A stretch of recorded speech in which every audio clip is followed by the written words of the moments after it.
ओशो श्री राम के बारे में बुरा क्यों बोलते थे और रावण की पूजा करने के लिए क्यों कहते थे?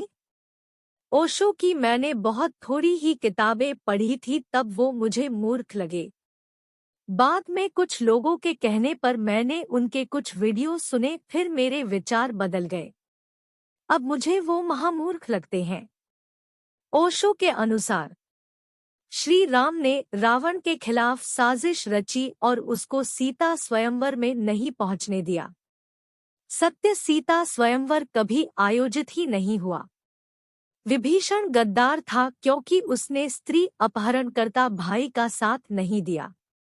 सत्य विभीषण समझ गए थे कि राम की सेना जीतेगी, लंका की जनता पर विदेशी शासन न हो, इसलिए वो राम से मिल गए। वैसे भी रावण कोई बहुत अच्छा व्यक्ति नहीं था कि उससे गद्दारी कोई इतना बड़ा पाप हो।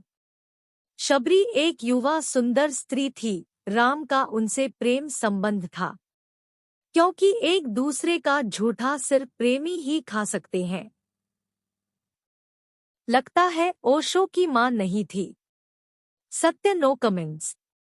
राम ने एक शूद्र के कान में पिघलता हुआ सीसा डलवा दिया था। सत्यवन में रहने वाले नरों हनुमान और सुग्रीव से गले लगकर उनसे मित्रता करने वाले राम ऐसा कर ही नहीं सकते। भारत के सबसे बड़े नायक श्री राम के बारे में जिस व्यक्ति की ऐसी समझ हो, उससे जीवन में क्या ही सीखा जा सकता है। ये भी कोई माल फूंकता रहा होगा। ओशो श्री राम के बारे में बुरा क्यों बोलते थे और रावण की पूजा करने के लिए क्यों कहते थे? ओशो की मैंने बहुत थोड़ी ही किताबें पढ़ी थी, तब वो मुझे मूर्ख लगे। बाद में कुछ लोगों के कहने पर मैंने उनके कुछ वीडियो सुने, फिर मेरे विचार बदल गए। अब मुझे वो महामूर्ख लगते हैं।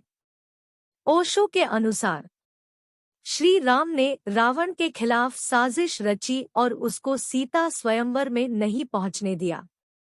सत्य सीता स्वयंवर कभी आयोजित ही नहीं हुआ। विभीषण गद्दार था क्योंकि उसने स्त्री अपहरणकर्ता भाई का साथ नहीं दिया। सत्य विभीषण समझ गए थे कि राम की सेना जीतेगी, लंका की जनता पर विदेशी शासन न हो, इसलिए वो राम से मिल गए। वैसे भी रावण कोई बहुत अच्छा व्यक्ति नहीं था कि उससे गद्दारी कोई इतना बड़ा पाप हो। शबरी एक युवा सुंदर स्त्री थी, राम का उनसे प्रेम संबंध था, क्योंकि एक दूसरे का झूठा सिर्फ प्रेमी ही खा सकते हैं। लगता है ओशो की मां नहीं थी। सत्य नो कमेंट्स। राम ने एक शूद्र के कान में पिघलता हुआ सीसा डलवा दिया था। सत्यवन में रहने वाले नरों हनुमान और सुग्रीव से गले लगकर उनसे मित्रता करने वाले राम ऐसा कर ही नहीं सकते। भारत के सबसे बड़े नायक श्री राम के बारे में जिस व्यक्ति की ऐसी समझ हो, उससे जीवन में क्या ही सीखा जा सकता है। ये भी कोई माल फूंकता रहा होगा।